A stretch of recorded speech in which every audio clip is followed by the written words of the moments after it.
For more, the former US ambassador to Yemen, Stephen Seche, joined me just a short time ago.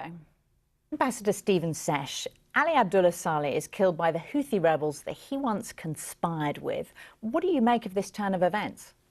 I think what we're seeing here, Laura, is that this alliance, which was completely unexpected, unlikely, and unlikely to last, really was beginning to fray seriously, and there was a great deal of animosity building among the parties, between the parties in the alliance, Saleh included. And I think the Houthis found him to be less of a compelling partner in recent months militarily than he previously had been.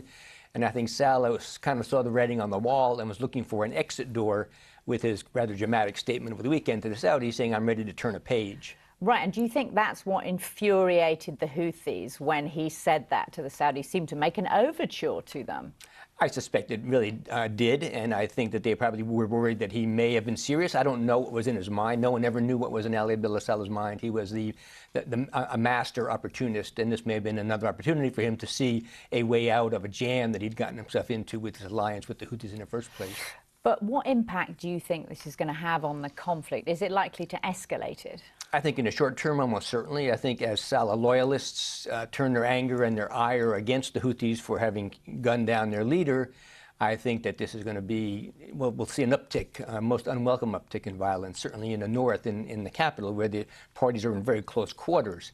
Now, in the long run, who knows? I mean, this could have a salutary effect if it somehow shakes this terrible status quo that has prevailed in Yemen for some time and really does turn the apple cart upside down and force the parties to reconsider what advantages they may gain by suing for peace rather than pursuing the war. Is there an opening then, potentially, for the US here, which so far has been backing the Saudis solidly? Could the US move and try and help bring the conflict to an end? Well, I think that option's been there for the U.S. for some time now. Given our relationship with Saudi Arabia, we're on very good terms with Riyadh, and the leadership there, we have opted not to push them, i.e. the Saudis, towards a peaceful solution, because I think that we still consider what they're doing in Yemen to be in our interest. It is pushing back hard against Iran. In the south, the Emiratis and others pushing back hard against al-Qaeda and the terrorists. Those are two important pieces of our agenda. I don't see the U.S. as changing its tune at this moment, given that kind of realization that we have. You know the country well because you were the ambassador there. When the United Nations says that 3/4 of Yemen's 28 million people need some kind of humanitarian aid, what does that say to you about how dire conditions are on the ground? Oh, it's just dreadful to imagine how bad they must be on the ground. And the most dreadful element is that we cannot mobilize popular support and a real initiative that will break down the barriers to delivering the humanitarian assistance that's so desperately needed. And is your guess that the people of Yemen who have endured so much will continue to endure this for some time to come?